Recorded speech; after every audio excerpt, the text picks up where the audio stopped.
Título del libro: Las luces de septiembre. Autor: Carlos Ruiz Zafón. Editorial: Lectulandia. Narrado por Yarit Emanuel Romero Guzmán. Capítulo 3. Bahía Azul. De todos los amaneceres de su vida, ninguno habría de parecerle más luminoso a Irene que aquel 22 de junio de 1937. El mar resplandecía como un humano de diamante bajo un cielo cuya transparencia jamás hubiese creído posible, y durante los años que había vivido en la ciudad, desde su ventana el islote del faro podía contemplarse ahora con toda claridad, al igual que las pequeñas rocas que emergían en el centro de la bahía, como la cresta de un dragón submarino. La ordenada hilera de casas en el paseo del pueblo, más allá de la playa inglés, dibujaba así una acuarela danzante entre la calima que ascendía del muelle de pescadores. Si entornaba los ojos podía ver el paraíso, según Claudemont, el pintor predilecto de su padre. Irene abrió la ventana de par en par y dejó que la brisa del mar impregnara el del aroma del salitre inundarse en la habitación. La bandada de gaviotas que anidaba en los acantilados se volvió a observarla con cierta curiosidad. Nuevos vecinos, no muy lejos de ellas. Irene advirtió que Dorian ya estaba instalado en su refugio favorito entre las rocas, catalogándose espejismos, musarañas o enfrascada en la que fuera que hacía sus solitarias excursiones. Andaba Irene ya concentrada en decidir qué ropa ponerse para salir a disfrutar de aquel día. Robado de alguien sueño, cuando una voz desconocida, acelera y zumbona llegó a sus oídos desde el piso inferior. 2 segundos de atenta escucha la revelación del timbre calmado y templado de su madre, conversando, o mejor dicho, intentando colocar monosílabos entre los escasos resquicios que interlocutora dejaba escapar. Mientras subvestía, Irene trató de dilucir el aspecto que ella percibió a través de su voz. Desde pequeña, había sido uno de sus pasatiempos predilectos: escuchar una voz con los ojos cerrados y tratar de imaginarse a quién pertenecía, determinar su estatura, su peso, su rostro, su carácter. Esta vez su instinto dibujaba a una mujer de poca estatura, nerviosa y saltarina, morena y probablemente de los ojos oscuros. Con tal retrato en mente, decidió bajar al piso inferior con 2 objetivos: saciar su apetito matutino con un buen desayuno y, lo más importante, saciar su curiosidad respecto a la dueña de aquel voz. Tan pronto puso los pies en la sala de la planta baja, comprobó que solo había cometido un error. Los cabellos de la muchacha eran pajizos, el resto clavado en la diana. Así fue como Irene conoció a la pintoresca y dicharachera Han por puro oído. Simón Schwabel hizo lo posible para corresponder con un delicioso desayuno a la cena que la noche anterior Hannah les había dejado preparada para su encuentro con Lázaro Wren. La joven devoraba la comida a una velocidad todavía mayor de la que empleaba al hablar. El torrente de su anécdota, chisme e historias de todo tipo acerca del pueblo y sus habitantes, que desgranaba con celeridad, hizo que los pocos minutos de disfrutar de su compañía, Simón e Irene tuviesen la sensación de conocerla de toda la vida. Entre tostada y tostada, Hannah les resumió su biografía en fascículos acelerados. Cumpliría las 16 de noviembre. Sus padres tenían una casa en el pueblo, el pescador y ella panadera. Con ellos vivía también su primo Ismael, que había perdido a sus padres años atrás y que ayudaba a su tío, o sea, a su padre, en el barco. Ya no iba a la escuela porque la arpía de Jane Brown, rectora del colegio público, lo tenía catalogado como lerda y de pocas luces. Con todo, Ismael le estaba enseñando a leer y su conocimiento de las tablas de multiplicar mejoraban por semanas. Adoraba el color amarillo y las coleccionaba las conchas que regían la playa del inglés. Su pasatiempo predilecto era escuchar seriales radiofónicos y asistir a los bailes de verano en la Plaza Mayor. Cuando vadidas y tiernelas corrían al pueblo, no usaban perfume, pero les gustaban más las barras de los labios. Escuchar a Hannah era una experiencia a medio camino entre la diversión y el agotamiento. Tras pulverizar su desayuno y todo lo que Irene no pudo acabar del suyo, Hannah se detuvo su discurso unos segundos. El silencio que formó en la casa parecía sobrenatural, pero duró poco. Por supuesto. ¿Qué tal si damos un paseo los dos y te enseño el pueblo?, preguntó Hannah, súbitamente, entusiasmada ante la perspectiva de hacer un guía de la Bahía Azul. Irene y su madre intercambiaron una mirada. Me encantaría, respondió finalmente la joven. Una sonrisa de oreja rojo cruzó su rostro de Hannah. No se preocupe, madre Suabel, se la desenvolveré sana y salva. De este modo, Irene y su nueva amiga salieron disparadas por la puerta rumbo a la playa de Inglés. Mientras la calma regresaba lentamente a la puerta de casa del cabo, Simón tomó su taza de café y salió al porche a saborear la tranquilidad de aquella mañana. Dorian la saludó desde los acantilados. Simón le devolvió el saludo. Curioso muchacho, siempre solo, no parecía interesado en hacer amigos. No sabía cómo hacerlos, perdido en su mundo y sus cuadernos. Solo el cielo sabía qué pensamientos ocupaban su mente. Apurando su café, Simón echó un último vistazo a Hannah y su hija caminando del pueblo. Hannah seguía paloteando incansablemente, unos tanto y otro tampoco.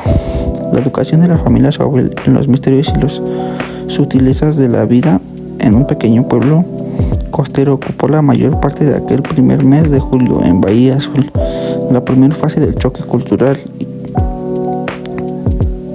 y desconcertó duró una semana larga durante la familia. Durante esos días la familia descubrió que, a excepción del sistema métrico decimal, los usos de normas y peculiaridades de Bahía Azul no tenían nada que ver con los París. En primer lugar estaba el tema de horario. En París no sería aventurado afirmar por 1000 habitantes podían encontrarse con tantos miles de relojes tiranos que organizaban la vida caprichosa de un militar en Bahía Azul. Sin embargo, no había más horas que la del sol, ni más coches que la del Dr. Brown. En la gendarmería y el de Lázaro, ni más. La sucesión de contraseña era infinita, y el fondo las diferencias no radicaban en los números sino en los hábitos. París era una ciudad de desconocidos, un lugar donde era posible vivir durante años sin conocer el nombre de la persona que vivía al otro lado del rellano. En Bahía Azul, en cambio, era imposible estornudar o rascarse la punta de la nariz sin que el acontecimiento tuviese ampliar una cobertura y repercusión en toda la comunidad. Ese era el pueblo donde los resfriados eran noticias y donde las noticias eran más contagiosas que los resfriados. No había diario local ni falta que hacía. Fue una misión de Hannah de instruirlos en la vida, historia y los milagros de la comunidad. La velocidad vertiginosa con la que la muchacha ametrallaba las palabras consiguió comprimir en unas cuantas sesiones repetidas suficiente información y chisme como para volver a escribir la enciclopedia de corrido y del derecho. Supieron así que Laurent Sablon, el párroco local, organizaba campeonatos de inmersión y carreras de maratón, y que además de tartamudear en sus sermones sobre la holgazanería y la falta de ejercicio, había recorrido más millas en su bicicleta que Marco Polo. Supieron también que el consejo local se reunía los martes y los jueves a la 1 del mediodía para discutir los asuntos municipales, de los que Ernesto dijo alcalde virtualmente vitalicio, cuya edad desafiaba a los de Matusalén. Se entretenería en pescar con picardía los cojines de su butaca bajo la mesa, con el convencimiento de que exploraba el fornido muslo de Antonieta Freve, tesorera del ayuntamiento y soltera feroz como pocas. Hannah los acribillaba con una media de 12 historias de este calibre por minuto. Esto no era ajeno al hecho que su madre Elizabeth trabajaba en la panadería local, que hacía las veces de agencia de información, servicio de espionaje y gabinete de consultas sentimentales de Bahía Azul. Los Suabel no tardan en comprender que la economía del pueblo se desdictaba hacia una versión peculiar del capitalismo parisino. El horno vendía barras de pan aparentemente, pero la información ya había empezado en la trastienda. Monsieur Chafón, el zapatero, arreglaba correas, cremalleras y suelas. pero su fuerte y el gancho para sus clientes era el doble vida como astrólogo y sus cartas astrales. El esquema se repetía y una otra vez. La vida parecía tranquila y sencilla, pero al mismo tiempo tenía más dobleces que un visillo bizantino. La clave estaba en abandonarse el ritmo, pellizcar del pueblo, escuchar sus gentes y dejar que ellos lo guiasen a través de las ceremoniales que todo recién llegado había de completar, antes de poder afirmar que residía en Bahía Azul. Por ello, cada que Simón acudía al pueblo a recoger el correo y los envíos de Lazarus, se dejaba caer por la panadería y se tomaba el conocimiento del pasado, del presente y el futuro. Las damas de Bahía Azul la acogieron de buen agrado y no tardaron en bombardearla con preguntas acerca de su misterioso patrón. Lazarus llevaba una vida retirada y raramente se dejaba ver por Bahía Azul. Esto, junto con el torrente de libros que recibía todas las semanas, lo convertía en un foco de misterio sin fin. Imagínese usted, amiga Simón, le confió en una ocasión Pascal Leroux, la esposa del boticario, un hombre solo, bueno, prácticamente solo, en esa casa con todos esos libros. Simón acostumbraba a sentir sonriendo ante semejantes despliegues de sagacidad, sin soltar prenda, como su difunto marido había dicho en una ocasión. No valía la pena perder el tiempo e intentar cambiar el mundo. Bastaba con evitar que el mundo lo cambiase a uno. Estaba también aprendiendo a respetar las extravagantes demandas de Lázaro respecto a su correspondencia. El correo personal debía ser abierto al día siguiente de su recepción y contestando con prontitud el correo comercial u oficial debía ser abierto en el mismo día que se había sido recibido, pero nunca debía dársele respuesta antes de una semana, y por encima de todo, cualquier envío procedente de Berlín bajo el nombre de un tal Daniel Hoffman debía serle entregado en una persona y jamás ningún concepto abierto por ella. El porqué de todos estos detalles no era de su incumbencia, concluyó Simón. Había descubierto que le gustaba vivir en aquel lugar, que parecía un ambiente razonablemente saludable para sus hijos. Creciesen lejos de París. ¿Qué día se abriesen las cartas? Le resultaba absoluta y gloriosamente indiferente. Por su parte, Dorian averiguó que incluso se dedicaban semiprofesional a la cartografía. Le dejaba tiempo para hacer algunos amigos entre los muchachos del pueblo. A nadie parecía importarle si su familia era de nuevo o no, si era bueno nadador o no. No lo era inicialmente, pero sus nuevos colegas se encargaron de enseñarle a mantenerse a flote. Aprendió que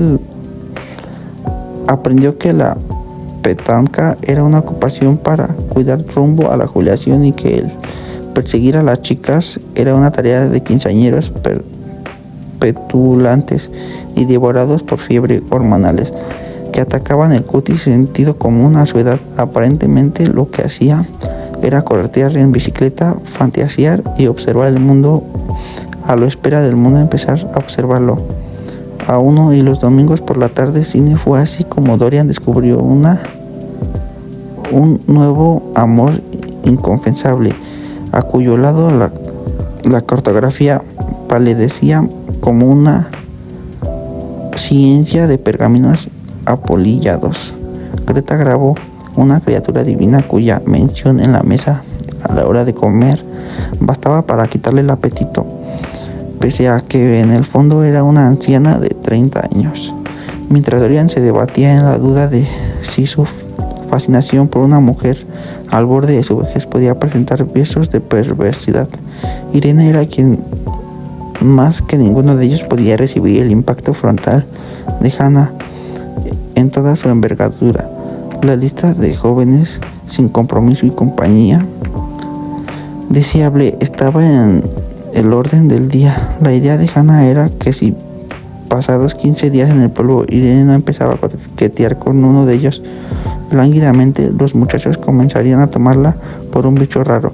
La propia Hannah era la primera en admitir que, aunque en el capítulo de Bicep el cartel de figuras cumplía un aprobado digno en lo referente al cerebro, el reparto divino había sido escaso y estrictamente funcional. Pretendientes y moscones en cualquier caso no le faltaban, lo cual provocaba la sana envidia de sus amigos. Hija mía, si yo tuviera el mismo éxito que tú, a estas alturas yo sería Mata Hari, solía decir Hannah. Irene dirigiendo una mirada a la Julia de Encontradizos. Esta historia continuará.